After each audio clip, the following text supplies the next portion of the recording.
Can we not do these big projects, these grandiose projects? Maybe we should just focus on potholes. No, that's not right. People don't differentiate types of government. Local government does potholes and national government does rail. No. The point is these are both transport policies, but for completely different purposes, right? Potholes are important. Driving or cycling over a pothole is a horrible sensation, but HS2 is an opportunity to transform this country's economy. We have one of the most regionally unequal economies in the rich world. We have the lowest growth in the rich world. HS2 is the infrastructure to build tomorrow's economy on. That is a different question to potholes. Right. Is there a change here? Is there a big change? Or substantively, is Labour sticking, well, it is sticking to its, or ending the tax reliefs for private schools? There is a change there, absolutely, yes. Look, I welcome the fact that they've stuck to closing these tax loopholes, but there is a change in deciding whether to go after the charitable status of private schools or not. That is, I think, quite significant. Now, most people would agree that the provision of education can be seen as a charitable act. Absolutely. The problem here is that we're talking about the provision of education to the 7% of the richest kids in the country.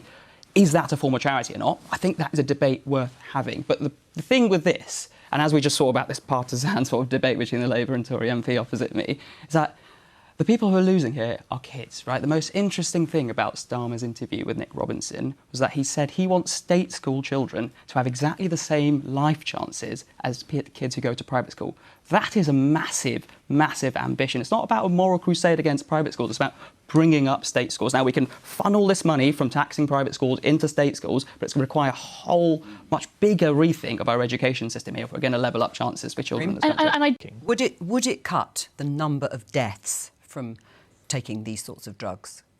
Yeah, put simply, yes, it would. I completely agree with what Lloyd has said. I mean, I've spent lots of my time working in an accident and emergency department. I've spoken to lots of people with substance abuse disorders. And what they really want to do is to come off the substance abuse. The addiction really chemically rewires your brain and you need support to do that, right? Scotland is not the first country to have rolled out one of these overdose prevention clinics. It's about 15, 16 countries around the world now, and they do work. They reduce deaths, definitely. They also reduce infections like HIV, and they help people come off drugs. I remember in the 80s, for example, the HIV epidemic, the clean needle programme had just started. At the time, it was met with such controversy. How dare we hand out clean needles to try and to help to people who are taking drugs? What did it do? It massively brought down HIV transmission rates. This will have a similar effect on drug death. It's just worth saying that engagement with addiction services is much higher on people who do go to drug consumption rooms in other countries.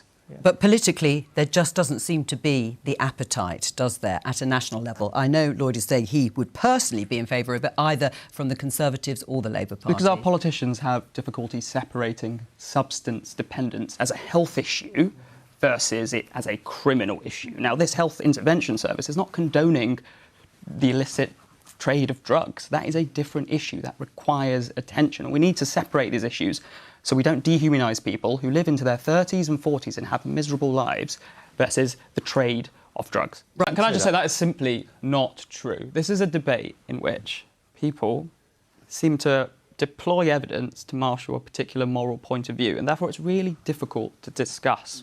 This claim that we've just seen Suella Braverman make, actually 1.5% of asylum applicants are claiming on grounds of sexuality, of which most are granted. They go through a process and someone on the other end, a British person, is saying, actually, yes, that is a fair claim. They're coming from countries overwhelmingly where it is illegal to be gay, where they are legitimate in their fear of persecution. I think these are all really fair points. The really concerning thing here is, and I don't know the Home Secretary, but the normalisation of these lies, this politics of fear, that is really troubling for a democracy. We're seeing her attack courts. Well, and we'll come on to the courts. I mean, is this, do you think, a threat and nothing more? Yes, it is. I mean, this is the kind of thing that actually really terrifies me. What we're seeing here is essentially, in a democracy, people with power will always abuse it. That's why we have the separation of powers. We have the government, parliament, and the courts. And what we're seeing here is the government really attack the courts to say, we don't like what you say, we're just going to ignore you. That is a form of democratic backsliding. It's not just undermining the rights of people seeking asylum in this country, it's undermining all of our civil liberties, and it could lead to a really quite dark place for this country.